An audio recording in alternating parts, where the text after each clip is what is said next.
내가 딸이라는 이유로 왜 이 모든 게 당연해졌을까? 저는 26살 김민지입니다. 사회생활은 벌써 7년 차입니다. 지금 다니는 회사는 두 번째 직장이지만 내내 비정규직이었습니다. 계약직과 아르바이트를 오가며 스펙도 없이 버틴 시간들. 그리고 드디어 올해 초부터 정규직으로 전환됐습니다. 그게 뭐 그리 대단한 일이라고 엄마는 주변 사람들에게 내 이야기를 자랑스럽게 하고 다녔습니다. 우리 딸 드디어 제대로 된 회사 들어갔어. 월급도 꽤 괜찮아졌지 뭐야. 하지만 정작 나에겐 월급 올랐지? 라는 말이 먼저였습니다. 요즘 저는 세후 250만 원 정도를 받습니다. 많지도 적지도 않은 돈입니다. 이 중 거의 절반 가까운 금액을 엄마에게 생활비 겸 용돈으로 드립니다. 처음엔 20만 원, 그 다음엔 35만 원, 그러다 이젠 50은 돼야지 않겠니? 하더니 이제는 100만 원을 달라고 하십니다. 물론 함께 살고 있습니다.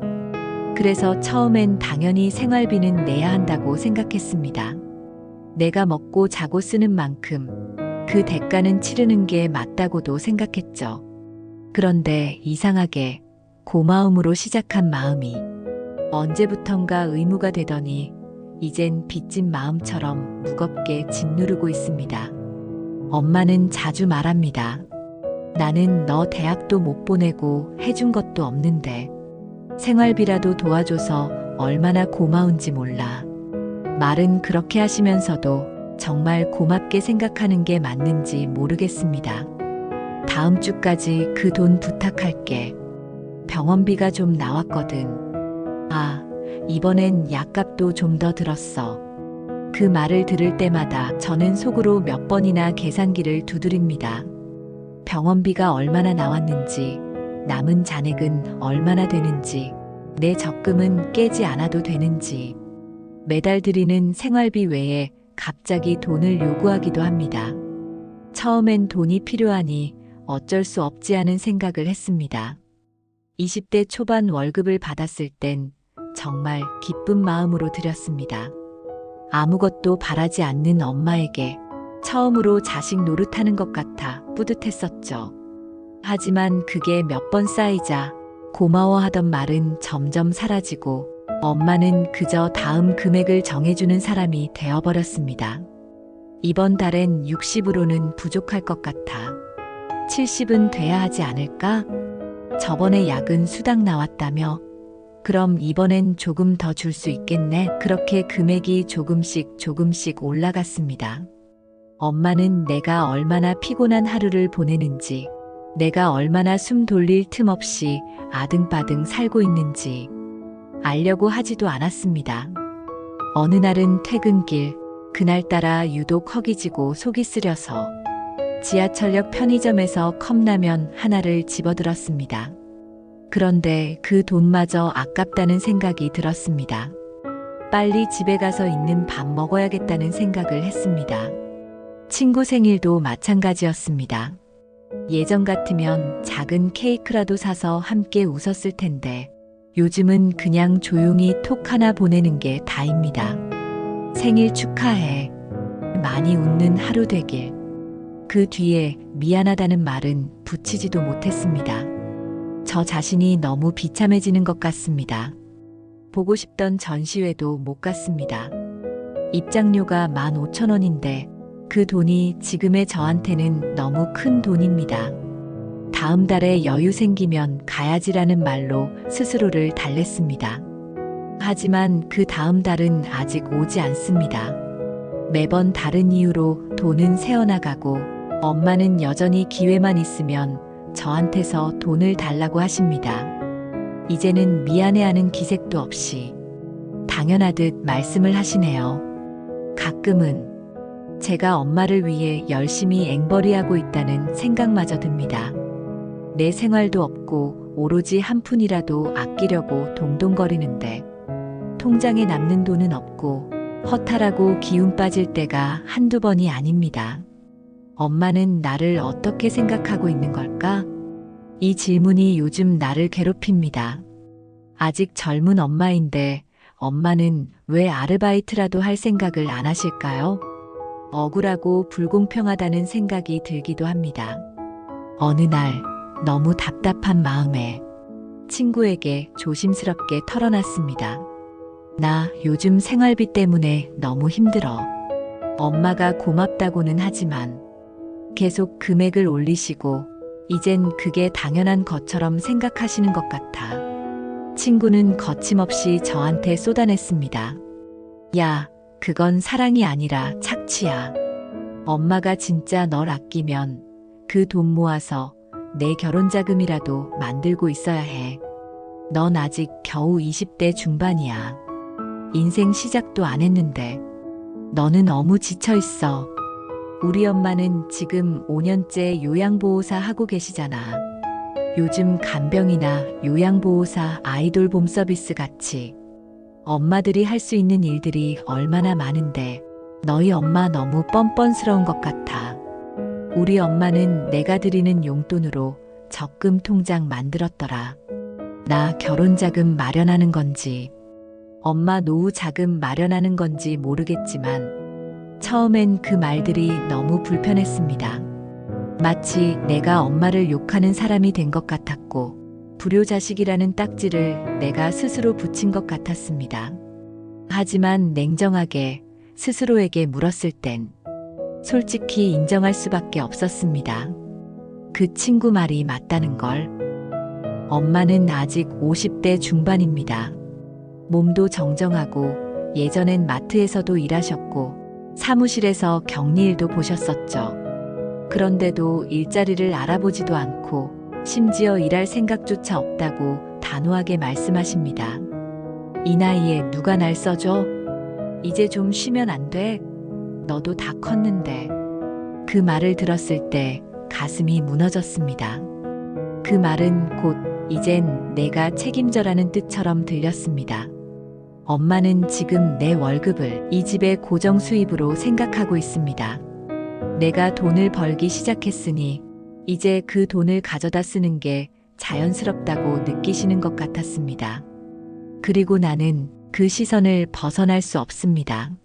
엄마 눈빛에 담긴 내가 벌어서 도와주면 되지라는 뉘앙스. 그 안에 숨어있는 실망과 섭섭함의 기운을 도저히 외면하지 못했습니다. 내가 그 돈을 줄 때마다 엄마는 고맙다라고 하면서도 어김없이 이런 말들을 하십니다. 요즘 물가가 너무 비싸서 돈 쓸 데가 없어. 친구들 만나서 밥 사 먹고 커피 마시고 나면 3, 4만 원은 기본이야. 친구들이 제주도 한번 가자는데 이번 기회 아니면 또 언제 갈 수 있겠니? 다음 달엔 좀 더 가능할까? 이번엔 야근 수당 좀 들어왔다며. 그 말에 저는 숨이 막힐 것 같았습니다. 엄마, 그럴 돈이 어디 있어?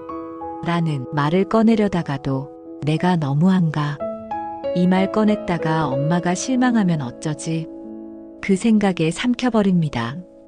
효녀라는 말, 그게 너무 무거운 칭찬이라는 걸 요즘 뼈저리게 느낍니다. 내 인생을 기꺼이 포기할 줄 아는 사람에게 붙이는 훈장처럼 느껴집니다. 요즘 제 마음은 지옥과 같습니다.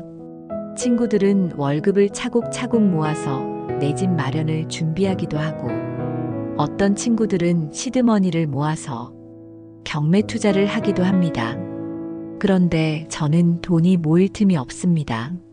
몇 년 부어서 겨우 목돈 만들어 놓으면 전세금 올려줘야 한다고 해서 다 내놓게 됩니다. 좋아하는 사람이 생겨도 결혼할 자금이 한 푼도 없습니다. 엄마는 저에게 시집가지 말라고 하십니다. 결혼해봐야 고생이 시작된다고 하십니다. 가끔은 엄마가 내 친엄마 맞냐고 소리치고 싶을 때도 있습니다. 엄마가 늙어 돌아가실 때까지 딸인 내가 옆에서 돌봐주기를 바라는 것 같습니다. 저는 엄마를 사랑합니다. 그래서 엄마의 말 한마디에 마음이 흔들리고 엄마의 얼굴에 드리운 그늘만 봐도 가슴이 무너집니다. 그리고 엄마도 그걸 아십니다. 내가 어떤 딸인지, 얼마나 자신을 생각하는지. 아마 그래서 더 많이 기대시는 걸까? 내가 늘 참는 걸 알고 내가 좀처럼 거절을 못하는 성격이란 걸 너무 잘 아셔서 조금씩, 아주 조금씩 그 선을 넘으시는 걸까? 나는 아직도 엄마 앞에선 아이처럼 주눅 들고 괜찮아, 내가 할게 라는 말을 먼저 꺼내게 됩니다. 하지만 엄마, 나도 아직 그저 누군가의 딸일 뿐이에요. 내가 누군가를 부양하기엔 내 삶도 아직 다 완성되지 않았어요. 내가 엄마에게 매달 드리는 생활비. 어쩌면 누군가는 그 정도쯤이야 라고 할 수도 있겠죠. 하지만 저는 점점 제 인생이 불안해집니다. 적금 통장을 들여다보며 이번에 만기가 되면 이 돈이 온전하게 남아있을까? 한숨이 절로 새어나오는 하루하루입니다. 저는 엄마에게 이렇게 외치고 싶어요. 엄마, 나는 아직 완성된 어른이 아니에요. 겨우겨우 무너지지 않으려 애쓰고 있는 중이에요. 세상은 점점 더 살기 팍팍해지고 내가 가진 꿈은 너무 쉽게 현실이라는 이름 앞에서 부서져요. 나는 엄마가 미운 게 아니에요. 단 한순간도 미워한 적 없어요. 그저 내가 아직 준비되지 않은 어른이라는 걸 엄마가 조금만 알아주셨으면 해요. 내가 여유가 없어서가 아니라 지금은 내 삶 하나 제대로 지탱하기도 어려운 시기라서요. 그리고 무엇보다 엄마는 아직 젊으세요. 건강하시고 충분히 일할 수 있는 나이세요. 누구보다 부지런하셨던 엄마잖아요. 한때 마트에서, 시장에서 비 오는 날에도 우산 하나 들고 출근하시던 그 모습, 나는 아직도 기억해요. 엄마, 나는 지금 엄마가, 나는 이젠 쉬고 싶다라는 말을 할 나이가 아니라고 생각해요. 엄마가 조금만 더 용기를 내서 다시 일을 시작해 주셨으면 좋겠어요. 나를 위해서가 아니라 엄마 자신을 위해서요. 일을 한다는 건 단순히 돈을 버는 게 아니에요. 스스로 삶을 꾸려가고 있다는 자존감이고 자식에게 부담을 주지 않는 당당함이에요. 그리고 무엇보다 엄마 자신이 누군가에게 의지하지 않아도 되는 사람이라는 걸 다시 증명할 수 있는 일이에요. 나는 엄마를 부양하는 게 싫은 게 아니라 아직은 내가 준비되지 않았다는 거예요. 내가 충분히 성장하고 내 자리에서 당당하게 설 수 있게 되었을 때, 그때는 더 많이, 더 아낌없이 엄마를 위해 쓰고 싶어요. 그때는 내가 웃으면서 엄마, 뭐 필요한 거 있어? 이번엔 내가 다 해줄게. 그 말을 진심으로 떳떳하게 할 수 있을 거예요. 그러니까 제발 지금은 엄마도 조금만 애써주세요. 우리 둘 다 각자의 자리에서 조금만 더 단단해져서 진짜 여유로운 날에 함께 웃을 수 있었으면 좋겠어요. 민지 씨의 사연을 들어보셨습니다. 참 안타까운 사연이죠? 그렇다면 자녀가 부모에게 드려야 하는 적당한 금액은 어느 정도일까요?